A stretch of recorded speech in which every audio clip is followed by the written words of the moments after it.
দুনিয়াতে আমাদের হাসিনা সরকার, আওয়ামী লীগ সরকার যখন ছিল, তখন প্রশংসা করবার জন্য জাতীয় মসজিদ বাইতুল মোকাররমের খতিব মুফতি রুহুল আমিনকে একটা প্রশংসা বাক্য দিয়েছিল, দালালি বাক্য দিয়েছিল যে তুমি কওমি মাদ্রাসার পক্ষ থেকে এই ঘোষণা করো হাসিনা হচ্ছে কওমির জননী।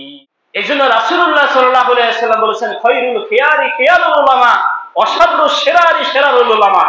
আলেমদের মধ্যে সবচেয়ে আল্লাহ তাআলার প্রিয়তম, মানুষের প্রিয়তম মানুষ হয় আলেমদের মধ্য থেকে, আবার সবচেয়ে খারাপের খারাপ হয় আলেমদের মধ্য থেকে। এরপরে আবু দাউদ রাহিমাহুল্লাহ, যিনি আবু দাউদ শরীফ লিখেছেন হাদিসের কিতাব, তিনি বলেছেন যে পৃথিবীতে যদি আহলুল হাদিস বেঁচে না থাকতো, তাহলে খাওয়ারিজরা, এই দালালরা, আলেম নামের কলঙ্ক কিছু দালালরা ইসলামটাকে বিকৃত করে খেয়ে দিত। ঠিক কিনা বলেন? ইসলামকে ধ্বংস করে ফেলতো, ইসলামকে এরকম বিক্রি করে দিত। একটা সন্তান তার মার রান্না করা খাবার খাওয়ার পরে ওই মার রান্নার প্রশংসা করে কেন জানেন? কারণ ঘর থেকে বের হওয়ার সময় তার 100 টাকার প্রয়োজন, এজন্য তার মার রান্নার প্রশংসা সে করে। ঠিক কিনা? আল্লাহ তাআলা আমাকে সুপারিশ করার অনুমতি দিবেন, এরপরে আল্লাহ তাআলা আমাকে প্রশংসা করার জন্য একটা বাক্য শিক্ষা দিবেন। সুবহানাল্লাহ। আল্লাহ তাআলার প্রশংসা করার জন্য আল্লাহ তাআলা আমাকে একটা বাক্য শিক্ষা দিবেন, যেটাকে উলামা ইকরাম বলেছেন ইসমে আযম। কি বলেছেন? ইসমে আযম। এবং রাসূলুল্লাহ সাল্লাল্লাহু আলাইহি ওয়াসাল্লাম বলেন, লা তাহদুরুনিল আন, যেটা এখনো পর্যন্ত আমি মুহাম্মদ সাল্লাল্লাহু আলাইহি ওয়াসাল্লাম জানি না। অর্থাৎ কিয়ামতের মাঠে আল্লাহ তাআলার প্রশংসা করার জন্য আল্লাহ তাআলা কি বাক্য আমাকে দিবেন, কি জিকির আমাকে দিবেন, কিয়ামতের মাঠের ওই জিকিরটা দুনিয়াতে আল্লাহ তাআলা এখনো আমাকে জানান না। দুনিয়াতে আমাদের হাসিনা সরকার, আওয়ামী লীগ সরকার যখন ছিল, তখন প্রশংসা করবার জন্য জাতীয় মসজিদ বাইতুল মোকাররমের খতিব মুফতি রুহুল আমিনকে একটা প্রশংসা বাক্য দিয়েছিল, দালালি বাক্য দিয়েছিল যে তুমি কওমি মাদ্রাসার পক্ষ থেকে এই ঘোষণা করো হাসিনা হচ্ছে কওমির জননী। আপনারা জানেন গত সপ্তাহ শুক্রবারে বাইতুল মোকাররমে মারামারি হয়েছে, শুনছেন না আপনারা? শুনছেন কিনা? মারামারির মূল কাহিনী কি জানেননি? মূল কাহিনী এটাই, দুনিয়াতে মানুষ একজন আরেকজনের প্রশংসা কেন করে জানেন? স্বার্থে করে। একটা সন্তান তার মার রান্না করা খাবার খাওয়ার পরে ওই মার রান্নার প্রশংসা করে কেন জানেন? কারণ ঘর থেকে বের হওয়ার সময় তার 100 টাকার প্রয়োজন, এজন্য তার মার রান্নার প্রশংসা সে করে। ঠিক কিনা বলেন?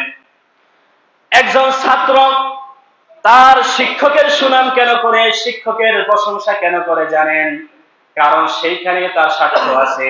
একজন এরকম নেতা তার ঊর্ধ্বতন নেতার প্রশংসা কেন করে জানেন? পদ পাওয়ার জন্য। ঠিক তেমনি ভাবে মুফতি রুহুল আমিন সে হাসিনার দেওয়া এই প্রশংসা বাক্য, এই দালালি বাক্য নিজের স্বার্থ উদ্ধার করার জন্য কওমি মাদ্রাসার পক্ষ থেকে বলেছিল হাসিনা হচ্ছে কওমির জননী। আমি তখন হিসেব বুঝতে পারলাম না, যদি বাপ হয় জাতির জনক, মাইয়া কেমনে হয় জাতির মা? আমি এটা বুঝি না। কি মা বাপকে বিয়ে দিতে চাইতেছে নাকি? নাউজুবিল্লাহ। এটা কোন ধরনের হিসাব? এই উপাধি দিছে কেন? এই বাইতুল মোকাররম জাতীয় মসজিদের খতিবের দায়িত্ব পাওয়ার জন্য, ইমানের দায়িত্ব পাওয়ার জন্য এরকম কি করছে? এই প্রশংসা বাক্য চালাই দিছে। তো সে তো ছিল আওয়ামী লীগের ইমাম, আওয়ামী লীগের খতিব। যখন আওয়ামী লীগের কি হলো, পতন হলো, সে সাথে সাথে কি ফলাইছে। ফলাইবার পরে সেই চিন্তা কি গড় নাকি আমি তো কওমি, আমি তো যে কথা বলছি এটা কওমিদের স্বার্থে বলছি, আমার তো ফলাইবার কোনো কারণ নাই, না আমাকে এরকম জাতীয় মসজিদ দখল নিতে হবে।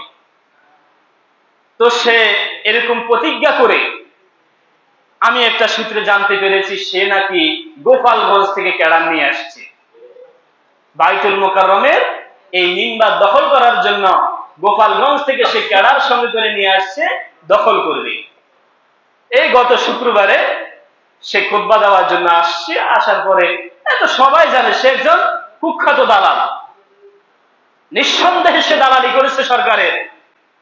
এই জন্য রাসূলুল্লাহ সাল্লাল্লাহু আলাইহি ওয়াসাল্লাম বলেছেন, খায়রুল খিয়ারি খিয়ারুল উলামা ওয়া শাররুশ শিরারি শিরারুল উলামা। আলেমদের মধ্যে সবচেয়ে আল্লাহ তাআলার প্রিয়তম, মানুষের প্রিয়তম মানুষ হয় আলেমদের মধ্য থেকে, আবার সবচেয়ে খারাপের খারাপ হয় আলেমদের মধ্য থেকে।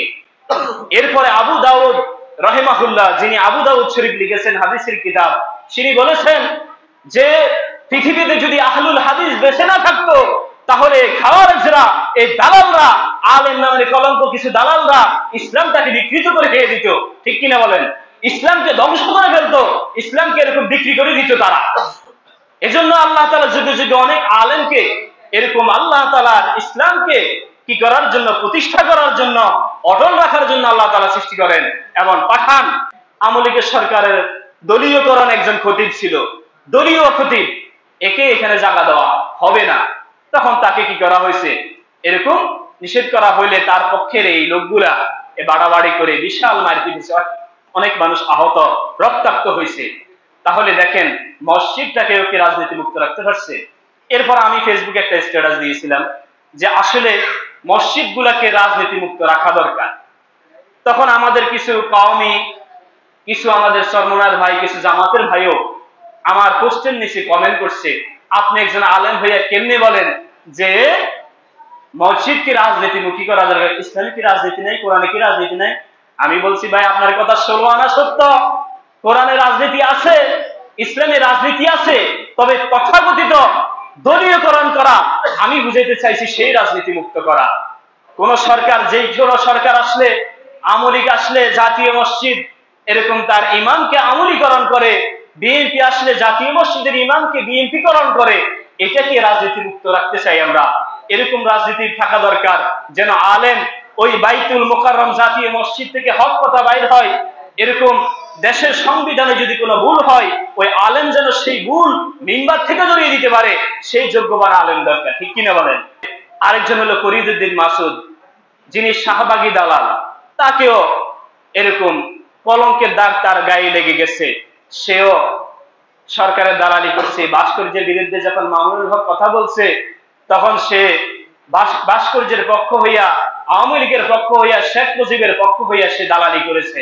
সে বলেছে ইসলামে হইতে পারে ভাস্কর্য, সেটা একটা নাজায়েজ বিষয়, তবে এখানে আন্দোলন করার কি আছে? আন্দোলন করার, দেখেন প্রত্যেকটা নবী রাসূলকে আল্লাহ তাআলা মূলত এই প্রতিমা বিরোধী করে, ভাস্কর্য বিরোধী করে, মূর্তি পূজার বিরোধী করে দুনিয়াতে পাঠাইছে। এবং আল্লাহ তাআলা নবীদের রাসূলদের কথা বলছেন ওয়াজতানিবুত তাগুত, তারা আল্লাহ তাআলার ইবাদত করেছে এবং তাগুতের বিরোধিতা করেছে, বরং তারা প্রতিমা ধ্বংস করেছে, মূর্তি ধ্বংস করার জন্য আল্লাহ তাআলা দুনিয়াতে পাঠাইছে। এই আলেম দালালি করতে যাইয়া সে কি করেছে, বলে এটার আন্দোলন করার কি আছে, এটা বললে বুঝেই বললেই তো চলে, এই সরকারকে নাকি বুঝেই বললে চলে। সেও জাতীয় ঈদগাহের খতিবের দায়িত্ব পাইছে এই দালালি করে। বাংলাদেশের ইসলামী ফাউন্ডেশনের চেয়ারম্যান ছিল সে। এগুলা করে, এসব দালালি করে সে পদ হাসিল করছে। প্রিয় ভাইরা,